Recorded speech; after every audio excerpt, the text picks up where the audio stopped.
वज़ीर-ए-आज़म नरेंद्र मोदी ने आज 4 शुबे को इल्ज़ाम लगाया कि कांग्रेस ने न सिर्फ गुजरात बल्कि पूरे मुल्क को तबाह कर दिया है।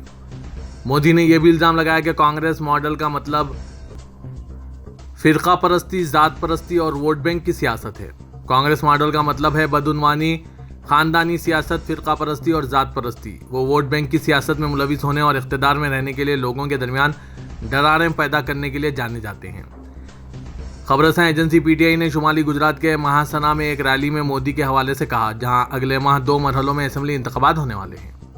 उन्होंने कहा, इस मॉडल ने न सिर्फ गुजरात बल्कि हिंदुस्तान को भी तबाह कर दिया है। यही वजह है कि आज हमें मुल्क को आगे ले जाने के लिए सख्त मेहनत करना पड़ रहा है। मोदी ने यह भी दावा किया कि पिछले 20 सालों में गुजरात बहुत बदल गया है। आज की नस्ल नहीं जानती कि गुजरात को किस कमी का सामना है।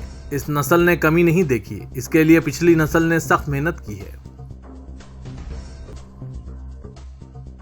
गुजरात असेंबली इंतखाबात के पहले मरहले के लिए सिर्फ 1 हफ्ता बाकी रह चुका है। तमाम सियासी पार्टियां अपनी हर तरह की चालें अपनाए हुए हैं, क्योंकि वो अपनी मुहिम में वोटरों को राग़िब करने की कोशिशों में मसरूफ हैं। ऐसे ही एक वाक़े में आम आदमी पार्टी के रहनुमा राघव चड्ढा को वोटरों को आम आदमी पार्टी के कन्वेनर अरविंद केजरीवाल की गवर्नेंस की झलक देने के लिए बॉलीवुड के ब्लॉकबस्टर शोले का हवाला देते हुए देखा गया।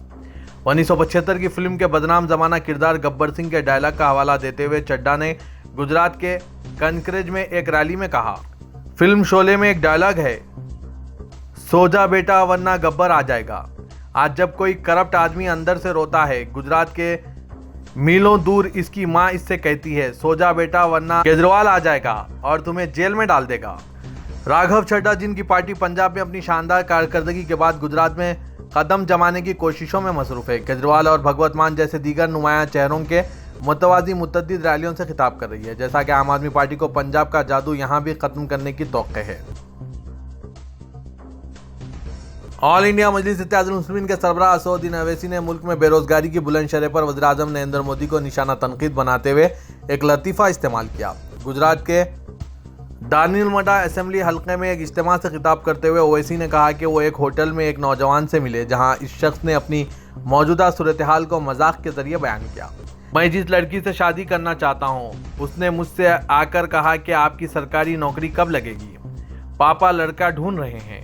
लड़के ने कहा, जिस लड़की से मैं शादी करना चाहता हूं वो मेरे पास आई और पूछा, आपको सरकारी नौकरी कब मिलेगी। ओवैसी ने इस शख्स के हवाले से वजाहत करते हुए कहा कि ये एक मजाक था, ना कि सच्चा वाक़या। लड़के ने जवाब दिया, मोदी सरकार पर भरोसा मत करो, तुम शादी करो, शादी कर लें। उन्होंने भीड़ की हंसी और खुशी के दरमियान मजीद ये बातें दोहराई। रियासत गुजरात में राजकोट वेस्ट असेंबली हल्का इन सीटों में से एक है, जहां भारतीय जनता पार्टी और इसके पहले अवतार भारतीय जनसंघ का गुजरात में 1960 की दिहाई से गलबा है। 1967 के इंतखाबात में बीजेपी ने राजकोट की 2 नशिस्तों में से एक पर कामयाबी हासिल की, दूसरी स्वतंत्र पार्टी के पास गई।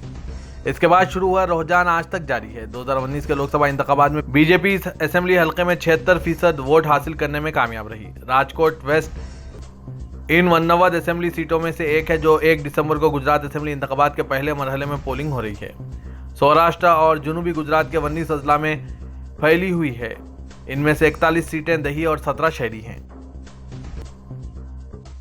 रियासत गुजरात में अगले माह होने वाले इंतखाबात के लिए हाई वोल्टेज मुहिम का मुशाहिदा किया जा रहा है, जिसमें बीजेपी, कांग्रेस और आम आदमी पार्टी के तमाम सरकर्दा रहनुमाओं ने वोटरों से अपनी पार्टियों का इंतखाब करने की अपील कर रहे हैं। 1 दिसंबर को गुजरात असेंबली की 182 में से 89 सीटों के लिए गुजरात असेंबली इंतखाबात के पहले मरहले के लिए कुल 788 उम्मीदवार मैदान में हैं, जिनमें 70 ख्वातीन भी शामिल हैं। इलेक्शन कमीशन ने खबरसां एजेंसी पीटीआई को तस्दीक की है कि कुल 1621 उम्मीदवार अगले माह गुजरात के इंतखाबात में हिस्सा लेंगे, क्योंकि कागजात नामजदगी वापस लेने की आखिरी तारीख मंगल को खत्म हो गई। दिल्ली में अगले माह बल्दियाती इंतखाबात होंगे। दिल्ली के 250 वार्ड म्यूनसिपल कॉरपोरेशन के इंतखाबात 4 दिसंबर को ही है। उत्तर प्रदेश के वज़ीर आला योगी आदित्यनाथ इस हफ्ते तीसरी बार गुजरात के दौरे पर हैं। सीएम योगी आदित्यनाथ ने आज द्वारका देश मंदिर में पूजा करके लॉर्ड द्वारका का आशीर्वाद लिया। सीएम योगी आदित्यनाथ अपने तीसरे गुजरात दौरे के दौरान द्वारका, कुछ, मोरबी और सूरत अजला में बीजेपी उम्मीदवारों के लिए इंतखाबी मीटिंगें कर रहे हैं। योगी आदित्यनाथ सूरत में रोड शो भी करें। सीएम योगी आदित्यनाथ इस वक्त गुजरात के देवभूमि द्वारका असेंबली हल्के में एक जलसेआम से खिताब कर रहे हैं। योगी आदित्यनाथ आइंदा गुजरात असेंबली इंतखाबात के लिए बीजेपी के स्टार मुहिम चलाने वालों में से एक हैं, जो 1 दिसंबर और 5 दिसंबर को 2 मरहलों में होने वाले हैं। गुजरात में बीजेपी के दीगर स्टार प्रचारक वज़ीर-ए-आज़म नरेंद्र मोदी, मरकजी वज़ीर दाखिला अमित शाह और सुबुकदोश हुए वज़ीर आला भूपेंद्र पटेल भी है। बीजेपी की जानिब से वज़ीर-ए-आज़म के साथ भगवा पार्टी के हक में बोलने वाली लड़की का वीडियो ट्वीट करने के बाद कांग्रेस पार्टी पीएम मोदी के खिलाफ शिकायत दर्ज कर रही है। कांग्रेस ने कहा है कि वो national commission for protection of child rights से राब्ता करेगी और शिकायत दर्ज कराएगी। एनसीपीसीआर ने पहले भारत जोड़ो यात्रा में बच्चों की शिरकत पर एतराज किया था, जिसे कांग्रेस ने जायज करार नहीं दिया। अब पीएम मोदी के साथ लड़की के वीडियो को लेकर कांग्रेस जारहाना हो गई है, जबकि कांग्रेस शिकायत दर्ज करने के लिए तैयार है। ऑल इंडिया तृणमूल कांग्रेस ने पहले ही इस वीडियो पर बच्चों के तहफ़्फ़ुज़ के इदारे को शिकायत दर्ज कराई है, जिसमें बीजेपी पर गुजरात में अपनी इंतखाबी मुहिम के लिए एक नाबालिग को इस्तेमाल करने का इल्ज़ाम लगाया गया है।